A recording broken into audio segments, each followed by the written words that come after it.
ॐ गणपतये नमः। ॐ श्री सरस्वत्यै नमः।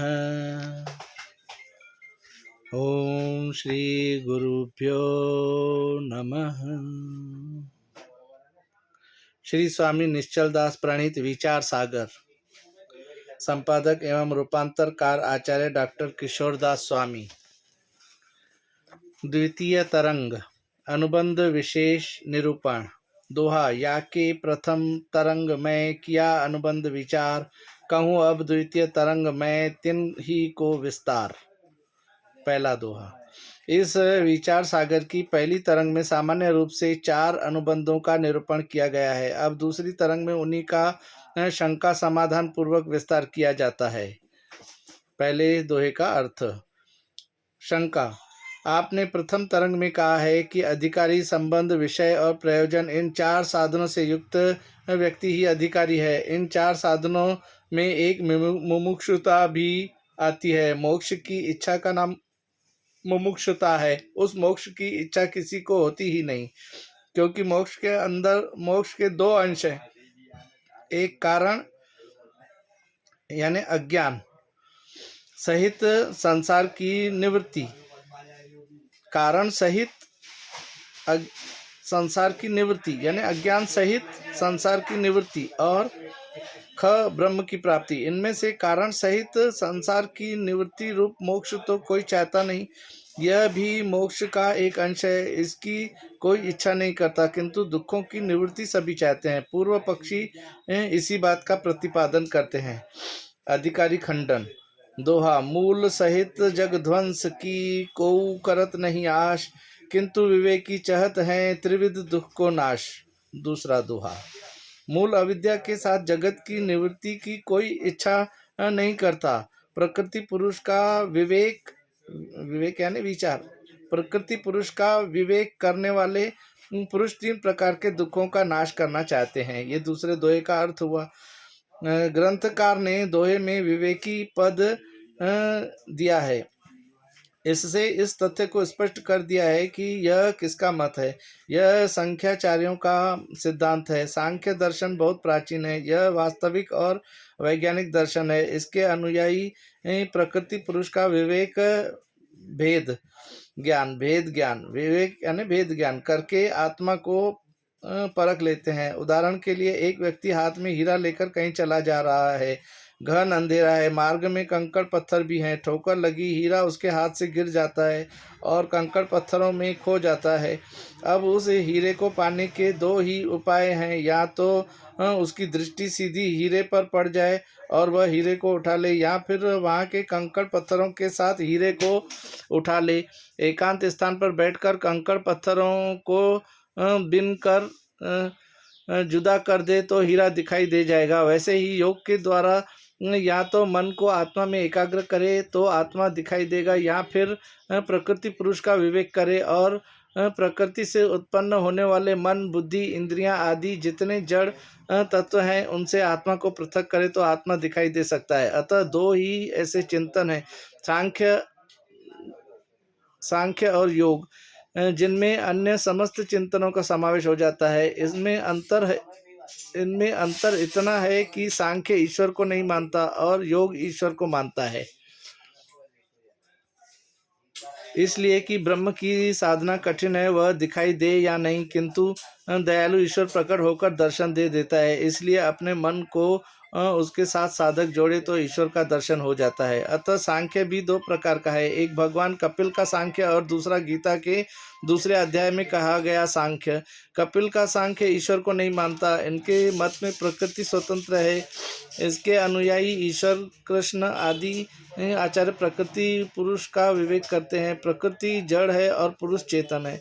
दोनों का विवेक भेद करके शरीर में होने वाले आत्मा को परख लेते हैं। सांख्य का अर्थ ही होता है संख्या या गणित। हमारा शरीर किन किन धातुओं से बना है, इसे जानने के लिए ये गणित लगाते हैं। 5 इंद्रियां, 5 कर्मेंद्रियां, 5 सूक्ष्म भूत यानी तन मात्राएं या भूतों के परमाणु, और मन, बुद्धि, चित्त तथा अहंकार, ये 24 तत्व प्रकृति के विकार हैं, जड़ हैं, और 25वां तत्व है चेतन आत्मा। यदि कोई इनका विवेक कर ले तो पुरुष प्रकृति के चंगुल से मुक्त हो जाता है। इसलिए सांख्य का लक्षण किया गया है। संख्या प्रकुवर्ते चैव प्रकृतिं च प्रक्षते तत्वानि च चतुर्विशत तेन सांख्याः प्रकीर्तिताः। संख्या करके गणित लगाकर 24 तत्वों की गिनती करते हैं, प्रकृति पुरुष का विवेक करते हैं, इसलिए ये सांख्य कहलाते हैं। दूसरा, गीता के दूसरे अध्याय में कहा गया सांख्य है। इसमें प्रकृति स्वतंत्र नहीं है, उसके सिर पर ईश्वर बैठा हुआ है, उसका मालिक यहाँ अध्यक्ष परमात्मा है। वह जैसा चाहे प्रकृति को कठपुतली की तरह नचा सकता है। मय्याध्यक्षेण प्रकृति सूयते सचराचरम।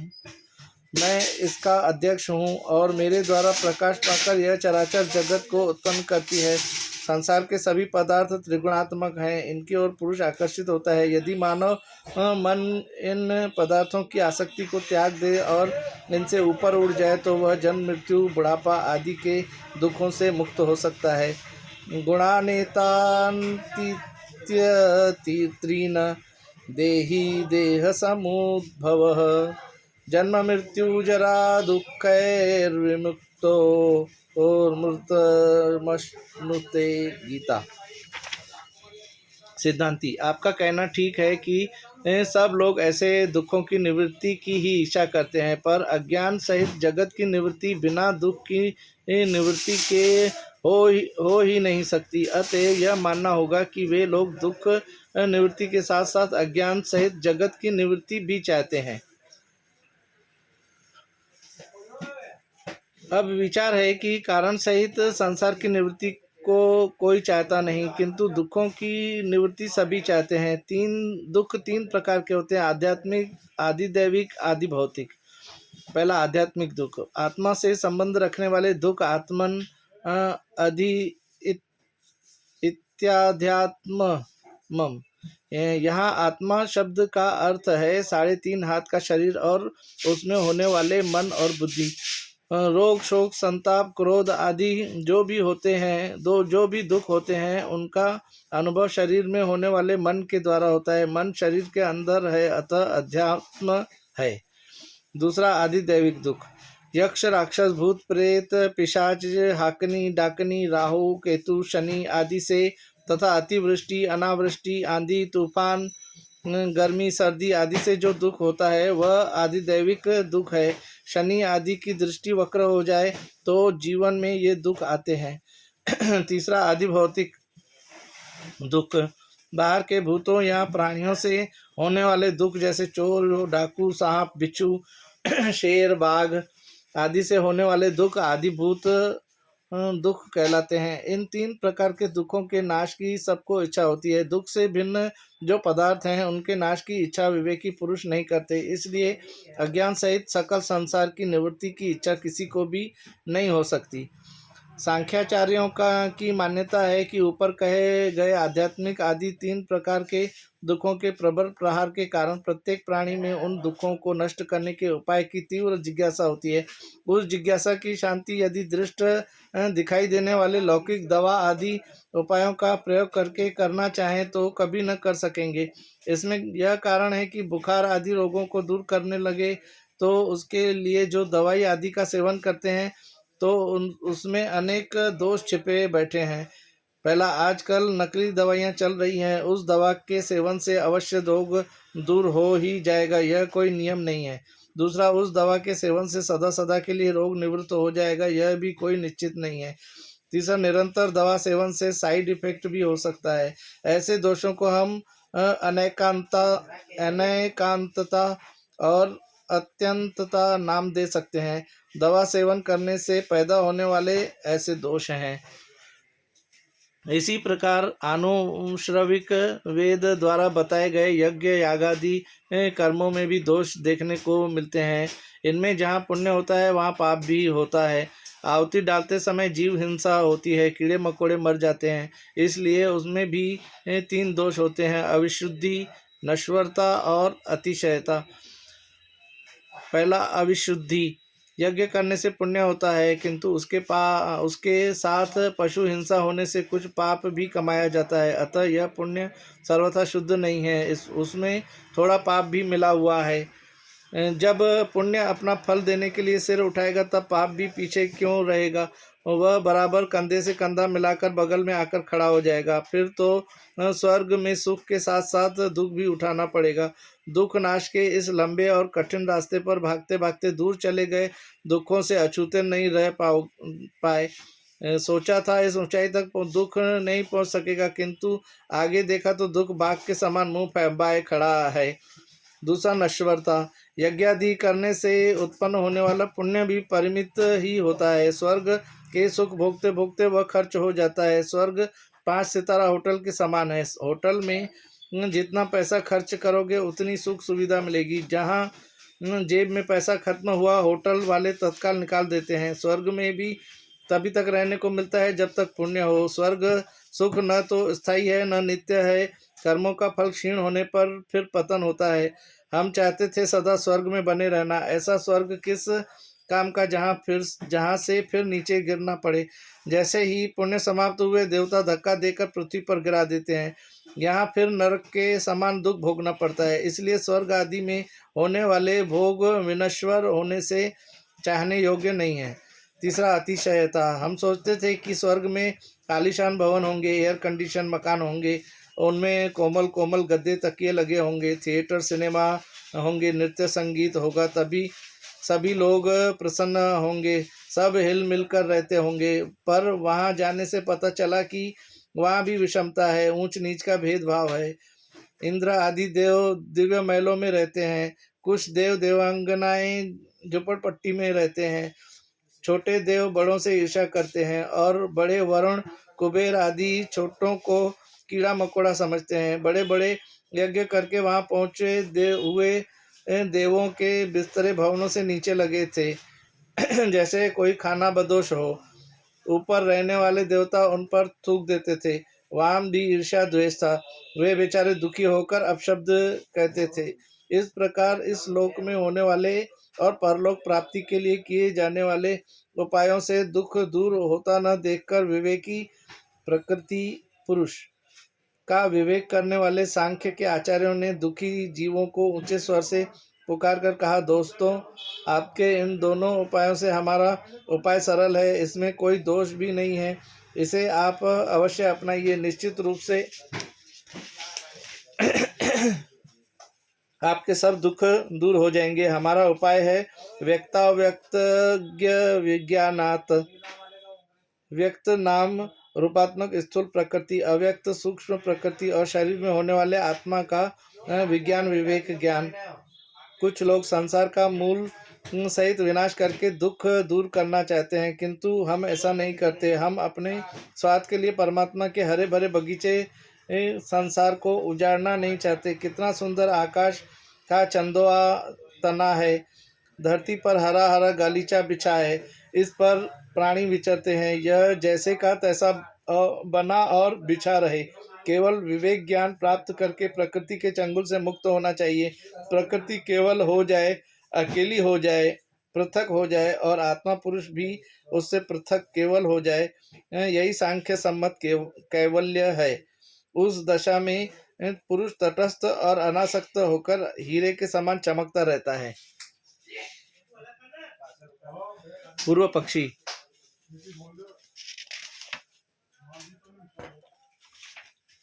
यह भी कहना ठीक नहीं, क्योंकि आयुर्वेद में बताई हुई औषधियों के सेवन से रोगों से पैदा होने वाले दुख दूर हो जाते हैं और सरस भोजन खाने से, भूख लगने से पैदा होने वाला दुख दूर हो जाता है। इस प्रकार जैसा दुख हो वैसा उपाय करने से सब दुख दूर हो जाते हैं। जब अज्ञान के साथ जगत की निवृत्ति के बिना भी दुखों की निवृत्ति हो ही जाती है, तो दुख निवृत्ति के लिए अज्ञान के साथ जगत की निवृत्ति की इच्छा किसी को क्यों होगी। साथ ही इच्छा भी सदैव अनुभूत विषय की ही होती है। जिस विषय का अनुभव न किया हो वहाँ उसकी नहीं। इसलिए कारण सहित जगत की निवृत्ति रूप मोक्ष का अनुभव न होने से मोक्ष के अंश की भी इच्छा किसी को क्यों कर होगी।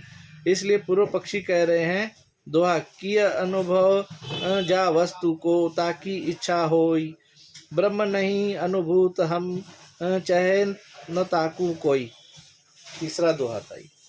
और ब्रह्म की प्राप्ति भी कोई नहीं करना चाहता। जिस वस्तु का पहले अनुभव किया गया हो उसी वस्तु की प्राप्त करने की इच्छा होती है, पर ब्रह्म का तो अभी तक किसी ने अनुभव किया ही नहीं, अतः उसके लिए किसी की इच्छा नहीं हो सकती।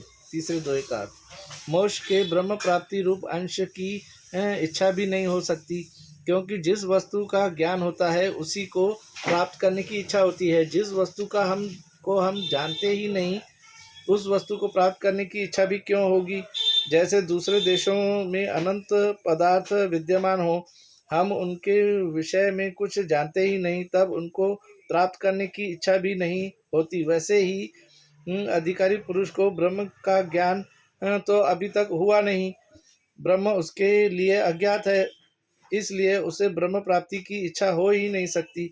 साथ ही जिसे ब्रह्म का ज्ञान हो चुका हो वह अधिकारी नहीं, वह तो मुक्त पुरुष है। इसलिए वेदांत श्रवण से पहले अज्ञात तो जो ब्रह्म उसे प्राप्त करने की इच्छा किसी को नहीं होगी। इससे यह सिद्ध हुआ कि कोई भी पुरुष न तो कारण अज्ञान सहित संसार की निवृत्ति चाहता है और न ही ब्रह्म प्राप्ति रूप मोक्ष ही चाहता है, बल्कि सब विषय सुख को ही चाहते हैं। अतः जब कोई मोक्ष की इच्छा नहीं करेगा तो अधिकारी कहाँ हो सकता है।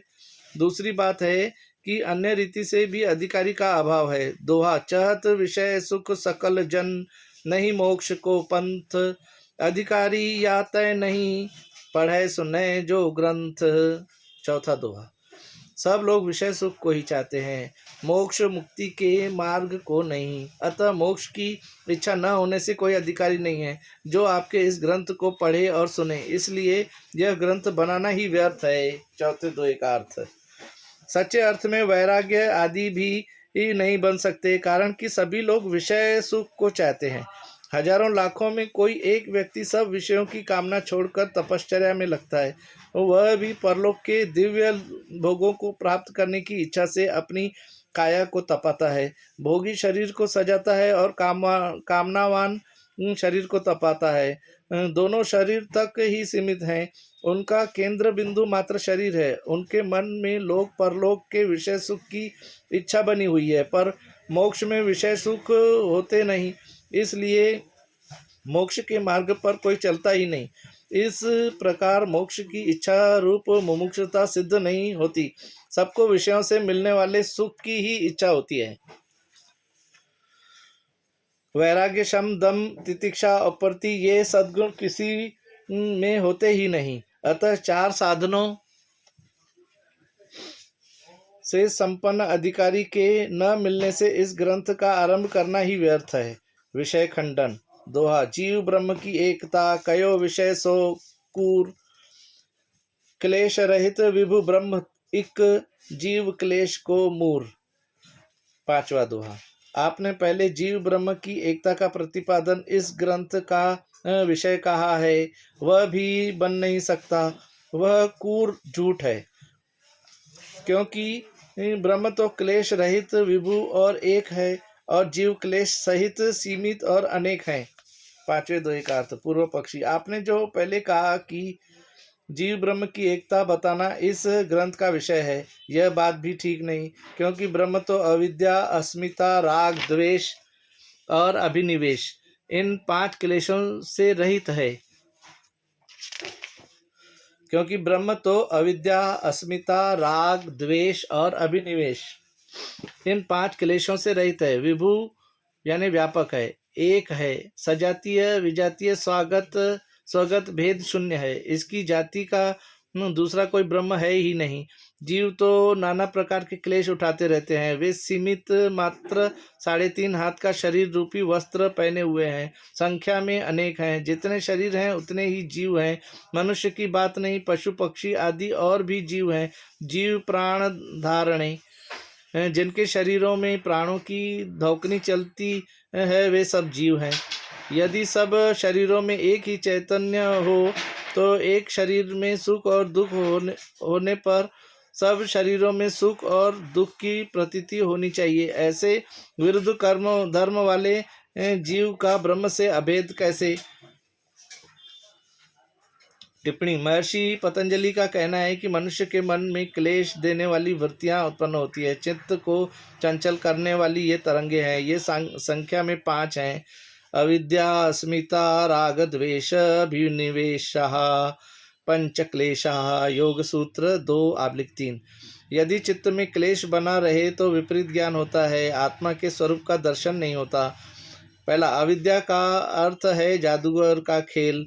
उसमें वस्तु तो दिखाई देती है पर जैसी दिखाई देती है वैसी होती नहीं। जैसे तमाशा दिखाने वाले जादूगर के रुपए, उन रुपयों से आप कोई वस्तु खरीद नहीं सकते। अविद्या भी 2 प्रकार की है, क मूला अविद्या और ख तूला अविद्या। मूला अविद्या उस अज्ञान को कहते हैं जो शुद्ध चैतन्य के स्वरूप को ढक लेती है। तूल अविद्या उस अज्ञान का नाम